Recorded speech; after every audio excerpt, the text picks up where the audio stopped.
Hi there. Welcome back to this class about presidents and their politics.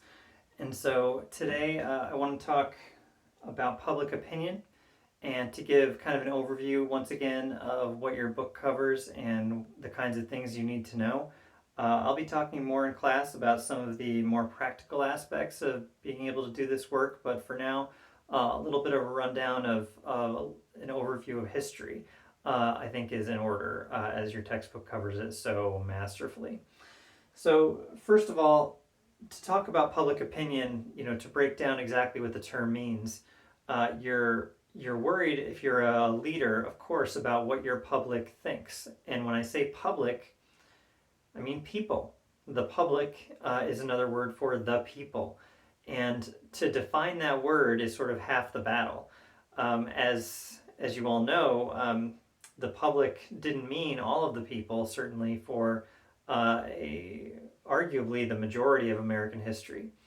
Um, and so, or at least the first, half of it. So, of U.S. history, I should say. So, the presidents who attempted to bring more of the kind of common people's sensibilities, values, and interests to the politics of the presidency were met with at least some resistance from what was then the political establishment, but also were just met with resistance from industry leaders and leaders of other types as well.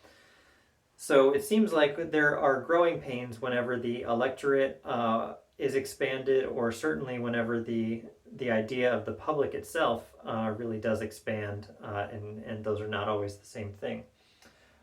Your book talks quite a bit about Jackson and Lincoln, or at least a little bit about both Jackson and Lincoln. Andrew Jackson is of course this figure that was seen kind of as ushering in at least the era of the common person, the common man, as it was called, when he was elected president. And part of this is due to the 1824 and 1828 elections, and part of his messaging strategy, as we would call it today, was in building kind of a mass movement of people who were kind of sick and tired of the way Washington politics was run.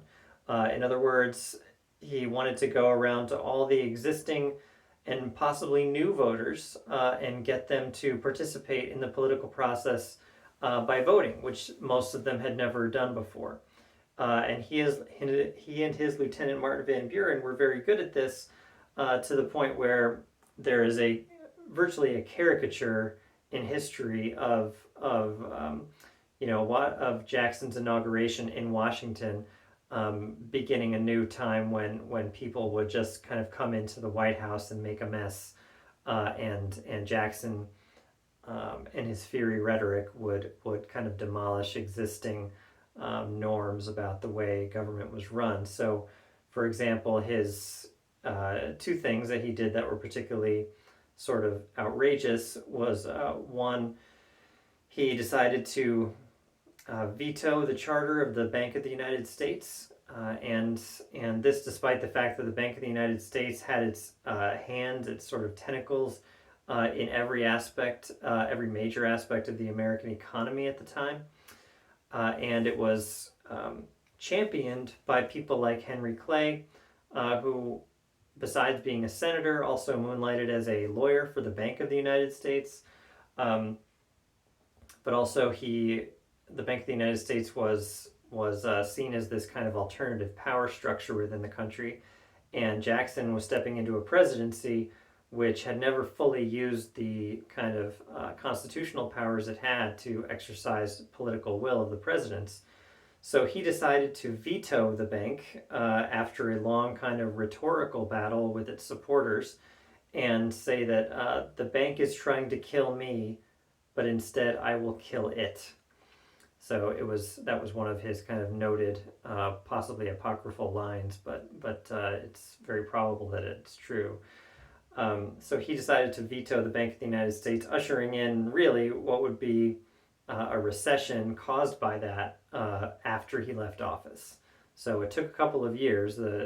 didn't move at the speed of light as the economy does today, but the resulting instability of the currency and the banking system made it very difficult to maintain a ruin-free economy for the vast majority of people. So, reason why his lieutenant Martin Van Buren, who was elected to succeed him, didn't win a second term was largely because of that panic of 1837 that really lasted several years. So Jackson is seen as this kind of tribune of the people, bringing in Jacksonian democracy that is supposed to be a democracy that is inspired by and acting on behalf of the people rather than on behalf of the nation. And even though those kind of etymologically are the same thing, the people are seen to be more acting on behalf of the people is seen to be far more participatory and honoring of individual people's status as influencing the government. And so he was seen as he painted this image of himself as a tribune of the people. Oh, and his second kind of standard smashing event had to be the Trail of Tears. And even though Chief Justice John Marshall, who we've discussed, issued a ruling that he could not simply break a treaty with the Cherokee Nation and march them from Georgia to Oklahoma, he's again a quote attributed to Jackson, of course, and we'll never know if it's accurate, is Mr. Justice Marshall has made his decision in that case, now let him enforce it. So he figured he could use both the veto to express a policy preference, but then he also could use his power of executive action to virtually overrule and disregard the precedent set of honoring Supreme Court decisions as the law of the land. So he was seen in both instances, or reached for legitimacy in both of those instances, as acting on behalf of and in the best interests of the people. So it's what the people wanted, it's what the people deserved, is really what his formulation was. And your book notes that several of the presidents who were able to succeed Jackson, most of whom were Democrats from his party, were able to kind of maintain this idea of a party leader using the presidency as a kind of policy leader's position in the way that he had pioneered. But none of them were able to use the people as legitimacy in the same way that he had. They didn't have quite the same rhetorical connection, or charismatic, if you will, connection to the people that he certainly did. That wasn't really seen again until Lincoln and the Civil War. And Lincoln, realized, according to the authors, realized the power in sanctioning the people, sanctifying, I guess I should say, the people as a font of justification for actions. And I should note that when Jackson and Lincoln were talking about the people, neither of them were talking about the people as we think of them today. Both of them were certainly thinking of a more masculine idea of the people. They were not really regarding women at all. Women didn't get the vote until the 1920s, as we know. So that is, of course, half the population, and younger folks as well. But of course, the enslaved population, and until Lincoln, the enslaved population, and then again, it wasn't until after the Civil War that really the full weight of the Emancipation Proclamation and the 13th Amendment ending legal slavery in the United States did the radical Republicans really realize the power of granting the vote to this new constituency of freedmen. And so Lincoln never really conceived of, when he talked about the people, I think it's fair to say he was not including the enslaved population as people. So he was talking. Who was the people? Who the people were? Uh, Everyone sort of who was a white male, not necessarily a property owning male, so more expansive a little bit than the Jacksonian era, but the kind of white male that in the North that was newly involved in either industry or agriculture in the West. So he was uh, he was expanding and perhaps refining the idea of Jackson's Tribune of the People message, but he was certainly of the other party. And I should note that, and to the extent this matters, Jackson's party was the Democrats, and those people who opposed him were the Whigs, led by Henry Clay, who I mentioned, and Lincoln was considered himself a student of Henry Clay and a follower of Henry Clay throughout his life, to the extent that he wanted to preserve constitutional principles and liberty and union above all else, and that was something that he agreed with Clay on, certainly, who was the architect of most of the compromises that held the Union together despite their disagreements over slavery and the way the economy was set up. So later in the 19th century, as presidents had begun to see the power of not only building a public policy that built upon the people's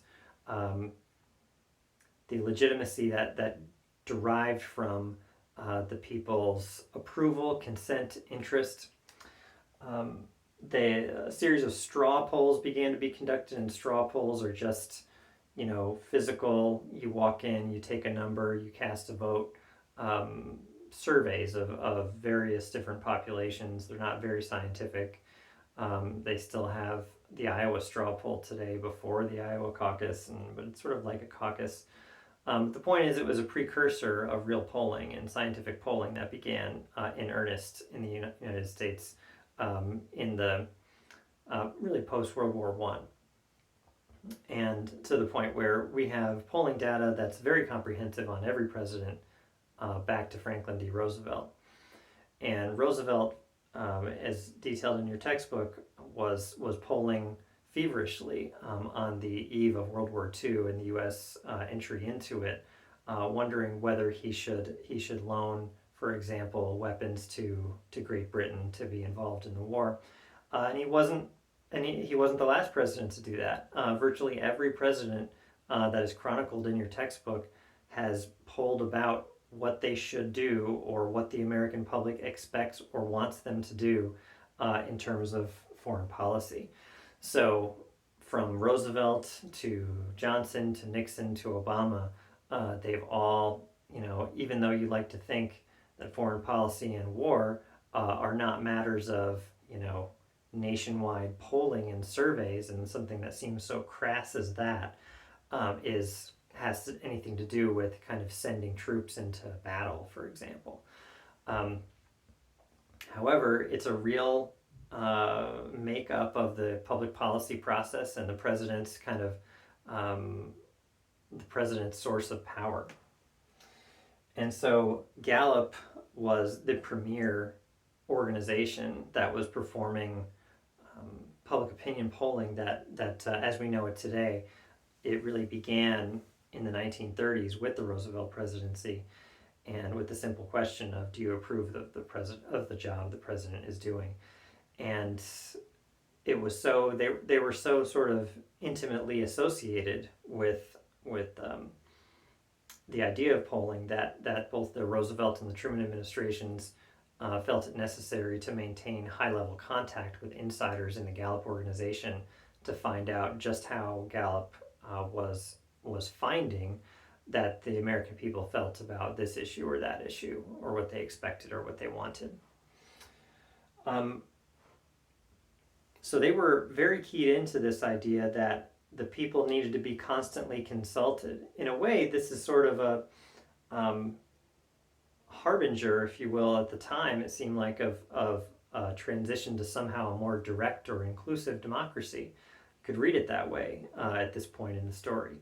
But once we get to Johnson, one of his advisors sends him a memo, as detailed again in Hahn and Heath, and this advisor tells Johnson that, look, you're just so associated with your own administration that whenever there's a problem with any aspect of any policy, people blame you.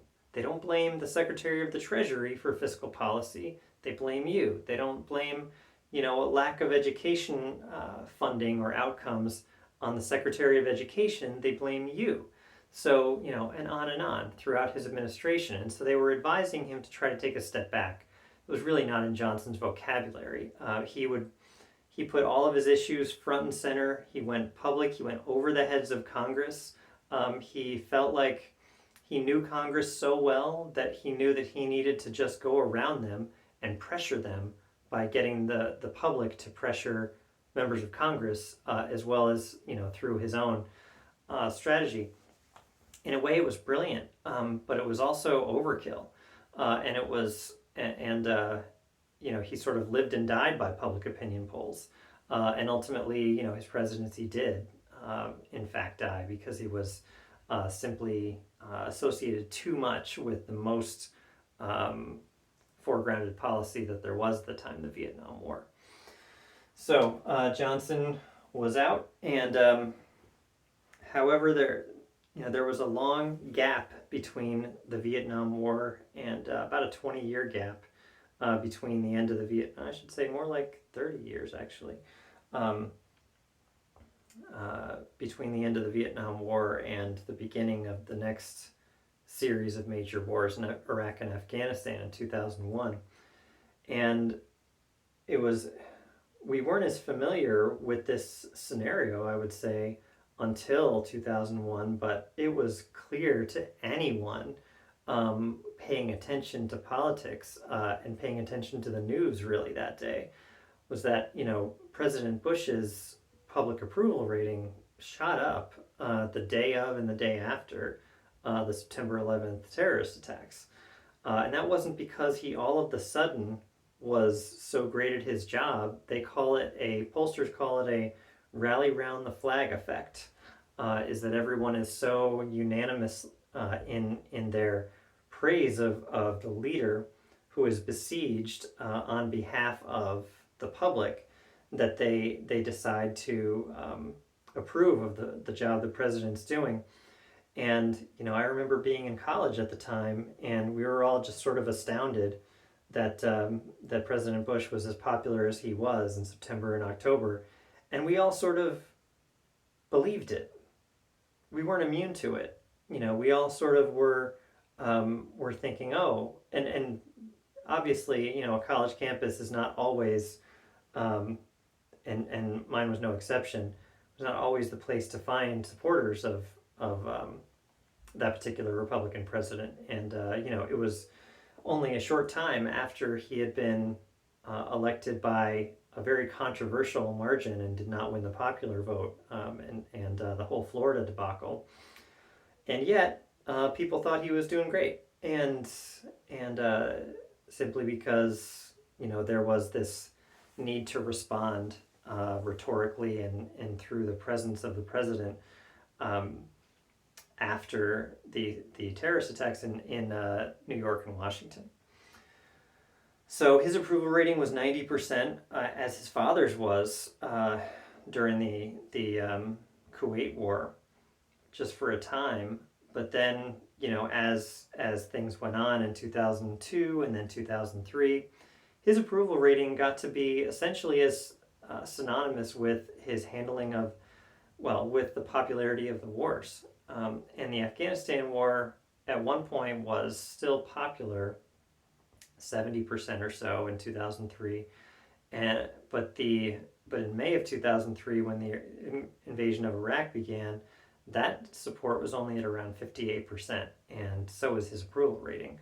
And his approval rating never really got higher than that again. He was reelected certainly in 2004 with around, probably 55%, something like that, approval rating. But as we've already talked about, his support went down to something like 30% and 20% after Hurricane Katrina, and he just never got it back. So what is the source of that? So obviously it seems to be that the president is shaped by events and not vice versa.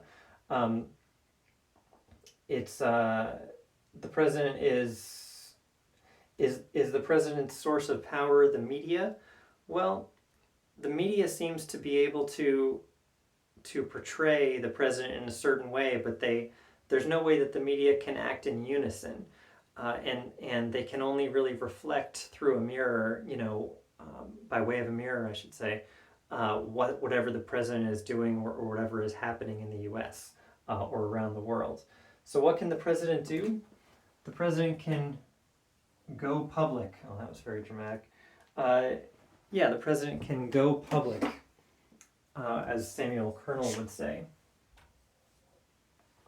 And what going public means is, as I said with Johnson, going over the heads, of Congress and their leaders, and appealing directly to the American people as the source of being the tribune of the people, as Jackson would like to say, and the media is just not as good at increasing president's public opinion ratings as a president is by appealing directly to that constituency.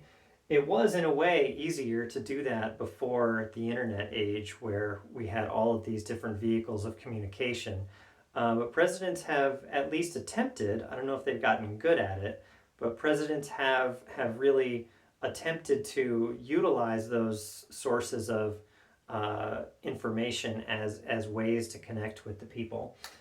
And obviously President Trump had Twitter, and President Obama sort of had his weekly YouTube addresses, but he also had this all of these sophisticated social media people working for him, and so the question is sort of a chicken and egg question. Colonel's idea of going public is that a president is always only ever trying to obtain higher public approval ratings, because higher public approval ratings mean better outcomes in every respect of your presidency. And so just because a popular president is a legislatively successful president doesn't mean that once you get good legislation passed, you then become a popular president, just as it doesn't necessarily mean that every popular president will be able to push everything through Congress. But it means that if you're doing one, you're probably doing both. And it's not clear where the cycle begins, or if they can do anything but work in concert. And finally, there are other avenues for public opinion. We talked about foreign policy already and how it's polled endlessly. And keeping constituencies together for re-election is something that presidents are always worried about. In other words, there's three parts of a constituency, and that those parts are the president's own party members, in addition to some independents and some members of the other party. So it's never synonymous necessarily with all of the members of one party or supporters of that president. It can come close to that, but it's not always that. But whatever that formula comes out to is that president's coalition, and the public is certainly never synonymous with that. It's just that the president is always trying to make new aspects of the public amenable to his or her ideas and policies and personality, while also retaining that base of support that made up the previous coalition. And sometimes you can find those things out, whether that's working through polling, but you can also find out through focus groups. And I'm not a big fan of focus groups. I remember watching a focus group in Iowa in 2008 that ultimately predicted that every single person at the table thought Fred Thompson was going to be the Republican nominee. So I remain unconvinced that focus groups are scientific. And finally, I just like this little note. Lori Cox Hahn ended up writing a blurb for me about my book on student loan debt, and she included in this book before meeting me that 12,000 people started petitions about wanting the White House beer recipe for Obama, but 32,000 during the Obama administration, but 32,000 people spontaneously wanted action on student loan debt. So you're going to get outcomes that you don't plan for if you're a leader in the White House, and you're not necessarily always going to get the answers that you want from the public, but they're always going to tell you the kinds of things they want in a president. That president might not just be you. That's all. Okay, well, that's kind of the primer on public opinion. We can talk about how to find some of these presidential approval ratings I've shown you before, and also some of the Michigan data. But otherwise, let me know your questions via email and via Calendly, and I will see you in class. Thanks very much.